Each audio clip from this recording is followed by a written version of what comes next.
Fashionable তরুণ-তরুণী সবার পছন্দের পোশাকের তালিকায় প্রথমেই যেটি থাকে সেটি হচ্ছে জিন্স। নানা রকম ডিজাইনের জিন্স প্যান্ট পরে থাকি আমরা। অন্যান্য প্যান্ট থেকে জিন্স প্যান্টের ডিজাইন ও সেলাইয়ের ধরন কিছুটা হলেও আলাদা। জিন্সের প্যান্টের মূল পকেটের উপরিভাগের ভেতরে কেন ছোট পকেট থাকে? পকেটগুলোতে কেন ছোট ছোট রিভেট বোতাম লাগানো থাকে? এমন অনেক চমকপ্রদ প্রশ্ন মাঝে মধ্যে আমাদের মনের ভেতর উদ্রেক হয়, কিন্তু সবসময় এসব প্রশ্নের জবাব মেলে না। তাই অজানা থেকে যায় এই রহস্য। অবাক পৃথিবীর এই পর্বে আপনাদেরকে জানাবো জিন্স প্যান্টের পকেটে কেন ছোট রিভেট বা বোতাম থাকে, কিভাবে প্রচলন শুরু হলো এই বোতামের, আর এই বোতামের কাজই বা কি। জিন্স প্যান্টের আদ্যপান্ত জানতে আমাদের সাথেই থাকুন।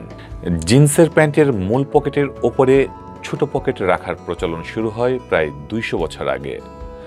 1829 সালে শুরু হয় এই ছোট পকেটের প্রচলন। ওই সময় জিন্সের কাপড় তৈরির নামি দামি সংস্থা ছিল লিভাইস স্ট্রেস। ওই সময় জিন্সের প্যান্টের সবচেয়ে বড় কাস্টমার ছিল কয়লা খনিতে কাজ করা শ্রমিকরা। জিন্স ভারী কাপড় হওয়ায় সেটা দিয়েই তারা প্যান্ট বানাতেন। তাদেরকে এত বেশি দৈহিক পরিশ্রম করতে হতো যে তাদের প্যান্ট খুব তাড়াতাড়ি ছিঁড়ে যেত। বিশেষ করে কাজের সময় প্যান্টের সামনে ও পেছনে বেশি চাপ পড়ায় পকেটের কাছেই বেশি ছিঁড়ত। কিন্তু গরিব শ্রমিকদের ঘন ঘন প্যান্ট বানানোর সামর্থ্য ছিল না। কোনো মতে জোড়া তালি দিয়েই তারা চালিয়ে নিতে হতো। আর এই অবস্থায় দীর্ঘদিন পরার জন্য তারা ভারী কাপড়ের জিন্স প্যান্ট বানাতো। পকেটের কাছে প্যান্ট ছিঁড়ে যাওয়ার সমস্যা থেকে মুক্তি পেতে এক শ্রমিকের স্ত্রী একবার জ্যাকব ডেভিস নামের স্থানীয় এক দর্জির কাছে যান। তিনি তার সমস্যার কথা জানান।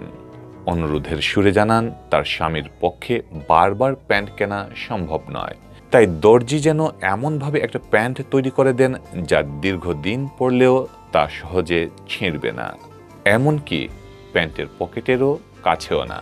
শ্রমিকের স্ত্রীর কথায় চিন্তায় পড়ে যান জ্যাকব ডেভিস। অনেক চিন্তা ভাবনা করে তিনি বের করেন একটি উপায়। পকেট বা পকেটের কাছে যাতে সহজে প্যান্ট ছিঁড়ে না যায় সেজন্য তিনি পকেটের কোনায় ছোট ছোট রিভেট বা বোতাম লাগিয়ে দেন। ডেভিসের এই উদ্ভাবন খুব কাজে আসে। তার তৈরি করা প্যান্টের পকেট আর খুব সহজে ছিঁড়ছিল না।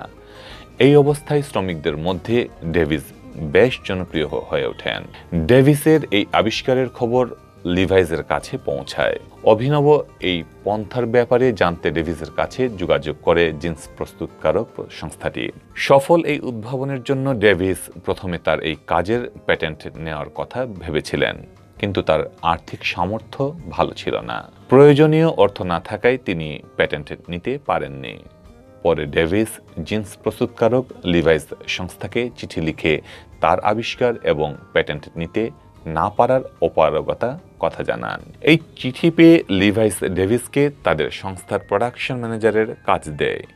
লিভাইস এরপর থেকে জিন্সের পকেটে তামার রিভেটের ব্যবহার শুরু করে। আমাদের অবাক দুনিয়া অনুষ্ঠানের আজকের পর্ব শেষ করছি এখানেই। আগামী পর্বে আপনাদের জন্য নিয়ে আসব অবাক দুনিয়ার রহস্যময় জানা অজানা অন্য কোনো বিষয়। সেই পর্যন্ত অপেক্ষায় থাকুন, বাংলা ভিউয়ের সাথেই থাকুন। ধন্যবাদ।